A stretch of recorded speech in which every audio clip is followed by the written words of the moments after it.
A security guard hears it first. Not a scream, not a crash, just a dull, heavy sound that doesn't make sense in the quiet of the Belvedere. The old hotel has echoes in its bones, and in the early morning, those echoes can turn small noises into something you feel in your teeth. He walks the corridors anyway. He checks doors that are usually locked, steps past a conference area that hasn't been used in years, and follows the unease until he finds what no one expects to find in a building like this. In the roof of a lower annex, there is a clean, brutal opening. Not a leak, not wear, a hole. 6 days earlier, Rey Rivera had been at home in Baltimore, a newlywed trying to settle into a life that still felt temporary. He'd moved from California with his wife, Allison, after taking a job at a financial publishing company owned by his longtime friend, Porter Stansberry. Ray's real love was film. He wrote, he pitched ideas, he talked about projects the way some people talk about escape routes. But the job in Baltimore was steady, and the two of them were building a routine around it. On May 16, 2006, Allison left town on a business trip. The last time she saw Ray, there was nothing in his face that suggested he was about to vanish.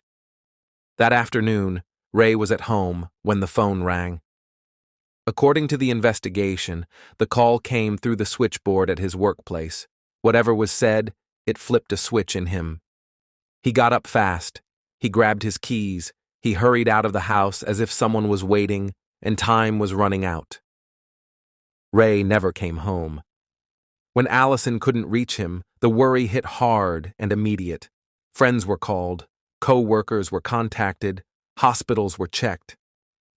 She drove back to Baltimore and filed a missing person report. People who knew Ray described him as reliable, a man who loved his family, a man excited about his marriage and future plans. The disappearance didn't fit. Days passed with no confirmed sightings. Then, Ray's SUV was found parked near the Belvedere Hotel. The parking ticket showed it had been there since May 16th. Inside the vehicle, there was no obvious struggle, no blood, no damaged glass, no note left on the seat to explain where he'd gone. It looked like a car someone had parked and walked away from on purpose. Searchers began fanning out around the neighborhood.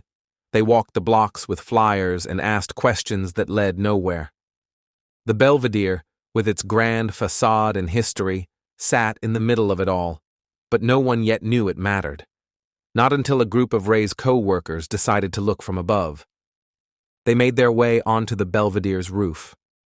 From up there, the city is all angles and distance, and the air feels detached from street level, like you've stepped into a different world. As they scanned the lower roofs below, something caught their eyes. A break in the surface. An odd, dark puncture where there shouldn't be one. They called it in. When investigators followed the lead, they found the hole punched through the roof of a lower structure connected to the hotel. Beneath that opening, in an unused conference room, Rey Rivera's body was discovered. The room wasn't part of the hotel's daily flow. It was a space you wouldn't wander into by accident. His body had been there long enough that the scene was grim and unmistakable. On the roof near the hole, Ray's personal items were found: his cell phone and his eyeglasses. Both were reported to be in surprisingly good condition for objects that, in the simplest version of events, should have followed a man's violent fall. The positioning of the hole also raised immediate questions. The opening was not directly beneath the edge of the rooftop, but more than 40 feet out from it, meaning that if Ray went through that roof from above, he would have had to travel outward, well away from the roofline. The Baltimore Police Department ultimately leaned toward suicide, calling it a probable jump. But the medical examiner did not rule the death a clear suicide. The cause and manner were listed as undetermined. Ray's injuries were catastrophic, consistent with a high-impact event, but the overall picture left room for doubt, and doubt was exactly what Allison and others lived with from that moment forward. Then there was what Allison found at home. As she searched for any clue that could explain why Rey had rushed out the door, she looked around his desk and computer area, the place where he wrote and worked and kept pieces of his private life. Behind the computer, she found a note. It wasn't sitting openly in a drawer. It had been printed and cut down, and it was taped to the back of the computer, as if it wasn't meant to be read by anyone but Rey himself. The contents were strange and sprawling. It referenced names, movies, ideas, and phrases that felt disconnected from each other. To some, it read like a collage of thoughts. To others, it felt like a coded message. Investigators examined it, but it didn't provide a clear path. It didn't tell anyone where Rey had gone that day. It didn't name a person he was meeting. It didn't say why he wouldn't come back. The case grew heavier with what people said happened after his death. According to accounts surrounding the investigation, employees at Rey's workplace were discouraged from speaking publicly, and police faced a wall when they tried to dig into what might have prompted that last phone call. Stansberry declined to participate in later media coverage about the case. The call from the switchboard remained a pivot point with no resolution. Whoever placed it has never been publicly identified, and the Belvedere itself offered no easy explanation. Access to the roof was not casual. People asked how Rey would have gotten up there and why no one saw him. They asked why he would choose that location. They asked how his body ended up in an unused room beneath a hole that looked almost surgical in its violence. They asked why his belongings were found where they were found.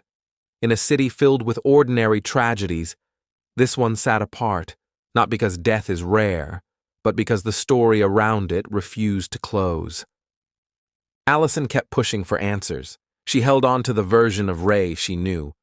A man with plans, with love, with a life that didn't feel like it was collapsing from the inside. She remembered the phone call, the sudden urgency, the way he bolted out the door. She remembered that he never said goodbye. She remembered that the simplest explanation didn't match the way he lived. Rey Rivera was 32 years old.